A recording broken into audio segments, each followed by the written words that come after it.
નમસ્કાર, હું છું પ્રિયંકા. તમે જોઈ રહ્યા છો સિટી કવરેજ ન્યૂઝ. આજના મુખ્ય સમાચાર. જૂનાગઢ જિલ્લાના સાંતલપુર ગામના રસ્તાઓ રિપેર ન થતા સરપંચે રાજીનામાની ચીમકી આપી છે. સાંતલપુરના સરપંચે પણ ખરાબ રસ્તાને લઈને સરકાર સામે મોરચો માંડ્યો છે. સાંતલપુર ગામનો રસ્તો છેલ્લા 3 વર્ષથી બિસ્માર હાલતમાં છે. ગ્રામ પંચાયતના સરપંચ દ્વારા આ મામલે તંત્રમાં અનેક વખત રજૂઆતો કરવામાં આવી છે, છતાં કામગીરી મામલે તંત્રની ઘોર બેદરકારીઓ જ સામે આવી છે. અધિકારીઓની ઢીલી નીતિને લઈને સરપંચ સહિત સાંતલપુરના ગ્રામજનોમાં નારાજગી જોવા મળી છે. સાંતલપુરના સરપંચે આકરા તેવર બતાવ્યા છે. સરપંચ વિપુલ કાપડિયાએ ચીમકી ઉચ્ચારી છે કે 3 વર્ષથી બિસ્માર રસ્તાની સત્વરે કામગીરી નહીં થાય તો અમે સામૂહિક રાજીનામા ધરી દઈશું. મીડિયા સાથે વાતચીતમાં સરપંચ વિપુલ કાપડિયાએ જણાવ્યું છે કે છેલ્લા 3 વર્ષથી સાંતલપુરથી વંથલી વાણોદર હાઈવે પરનો રસ્તો ગામના રસ્તાઓ કરતા પણ ખૂબ ખરાબ હાલતમાં છે અને રાજકારણમાં અમે ઉપલા લેવલ સુધી એમની અરજીઓ ને ફરિયાદ પણ કરેલી છે. એ છતાં પણ ત્યાં રસ્તાઓના કામ થતા નથી. અમે ભાજપ સાથે જોડાયેલા છીએ, વિકસિત સરકાર સાથે જોડાયેલા છીએ, છતાં અમારા કામ થતા નથી.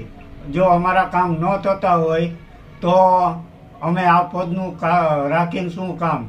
તેથી મેં અને અમારા સભ્યોએ એ નિર્ણય કર્યો છે કે સાર્વત્રિક અમે રાજીનામું આપીએ. જો જૂનાગઢના કારા ઉર્ફે કાળુ પર્વતભાઈ કરમટાને પાસા હેઠળ લાજપોર સુરત ધકેલતી જૂનાગઢ એસઓજી. જૂનાગઢમાં દેશી પીવાના દારૂની હેરાફેરીમાં સંડોવાયેલ ઈસમ કારા ઉર્ફે કાળુ પર્વતભાઈ કરમટા રબારી ઉંમર વર્ષ 30 બરફના કારખાનાની બાજુમાં પંચેશ્વર પાસે જૂનાગઢ વાળા વિરુદ્ધ પાસા વોરંટ ઇસ્યુ કરવામાં આવેલ છે.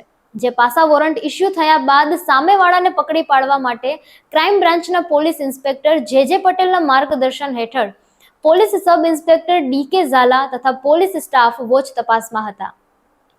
દરમિયાન એએસઆઈ નિકુલ એમ પટેલ તથા police head constable Jitesh H Maru, Indrajitsinh Jhala, આઝાદસિંહ Sisodia તથા પોલીસ કોન્સ્ટેબલ દીપકભાઈ બડવાને સંયુક્તમાં બાતમી હકીકત મળેલ કે સદર પાસા વોરંટના આરોપી હાલ પંચેશ્વર મંદિર પાસે પોતાના ઘર પાસે હોવાની જાણ થતા આજે અટક કરી અને સેન્ટ્રલ જેલ લાજપોર સુરત ખાતે મોકલી આપવામાં આવેલ છે. રાજ્યના ડિસ્ટ્રિક્ટ જ્યુડિશરીના 1200 ન્યાયાધીશોને ₹1 લાખ સુધીના ટેબ્લેટ અને પ્રિન્ટર અપાશે.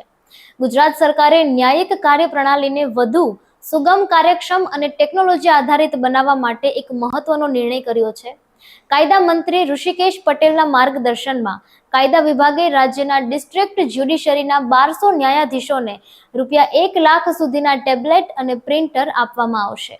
ચાલુ સપ્તાહના પ્રારંભની સ્થિતિએ 17.59 લાખ હેક્ટરમાં હતું, તે ગત વર્ષના 14.9 લાખ હેક્ટર કરતા નોંધપાત્ર વધુ છે. સામાન્ય રીતે 17.51 લાખ હેક્ટરમાં વાવેતર થતું હોય છે, તેને અત્યારથી જ વટાવી ગયું છે અને હજુ તેમાં વધારો થવાનો અંદાજ છે. મગફળીના ઉત્પાદનમાં સૌરાષ્ટ્ર ગુજરાત મોખરે હોવાનું ઉલ્લેખનીય છે. આ સિવાય કપાસનું વાવેતર 17.10 લાખ હેક્ટરમાં નોંધાયું છે. સામાન્ય વર્ષોમાં તે 25.34 લાખ હેક્ટરમાં થતું હોય છે. તેની સરખામણીમાં 67.5% થયું છે, જે ગત વર્ષ પણ અત્યાર સુધીમાં 18.61 લાખ હેક્ટરમાં વાવેતર થઈ ગયું છે, જે ગત વર્ષ કે સામાન્ય વર્ષ કરતા ઓછું હોવા છતાં નિષ્ણાંતોને પોઝિટિવ ટ્રેન્ડ તરીકે જ ગણાવી રહ્યા છે. ખેડૂતોને મળવાપાત્ર રકમ સીધી તેમના બેંકમાં જમા થાય છે. અરજી માટે ખેડૂતોએ 7/12 પત્રકમાં પાક વાવેતર અંગેની નોંધ, 8અ આધાર કાર્ડની નકલ અને બેંક એકાઉન્ટની વિગત, બેંકની પાસબુકની નકલ, IFSC કોડ સાથે અથવા તો રદ કરેલ ચેક જેવા જરૂરી દસ્તાવેજો સાથે રાખવાના રહેશે. ખેડૂતોને મળવાપાત્ર રકમ સીધી તેમના બેંક એકાઉન્ટમાં જમા કરવામાં આવશે, જેની સંબંધિત ખેડૂત ખાતેદારોએ નોંધ લેવા માટે જિલ્લા ખેતીવાડી અધિકારી સુરેન્દ્રનગરની યાદીમાં જણાવાયું છે. ઓક્ટોબર 2024ના વરસાદથી થયેલ કપાસના નુકસાન માટે કૃષિ રાહત પેકેજ જાહેર. રાજ્યમાં ઓક્ટોબર 2024માં થયેલા ભારે વરસાદને કારણે કપાસના પાકમાં થયેલા નુકસાન માટે કૃષિ રાહત પેકેજ ઓક્ટોબર 2024 જાહેર કરવામાં આવ્યું હતું. ખરીફ 2024 અને 25 ઋતુમાં વાવેતર કરેલ કપાસના પાકમાં 33% કે તેથી વધુ નુકસાન થયું હોય તેવા ખેડૂતોને સહાય મળવા પાત્ર થશે. ગુજરાતમાં 12 થી 17 જુલાઈ સુધી ભારે વરસાદની આગાહી. માછીમારો ન ખેડે દરિયો. વરસાદને લઈ હવામાન વિભાગની આગાહી સામે આવી છે, જેમાં આગામી 7 દિવસ સાર્વત્રિક વરસાદની આગાહી કરવામાં આવી છે. 12 થી 17 જુલાઈ સુધી ભારે વરસાદની આગાહી કરવામાં આવી છે. તો 24 કલાક બાદ દક્ષિણ ગુજરાતમાં ભારે વરસાદની આગાહી કરવામાં આવી છે.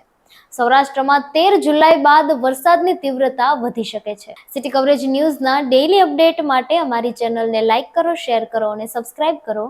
આવતીકાલે મળીશું ફરી નવા સમાચારો સાથે. City coverage news Junagadh.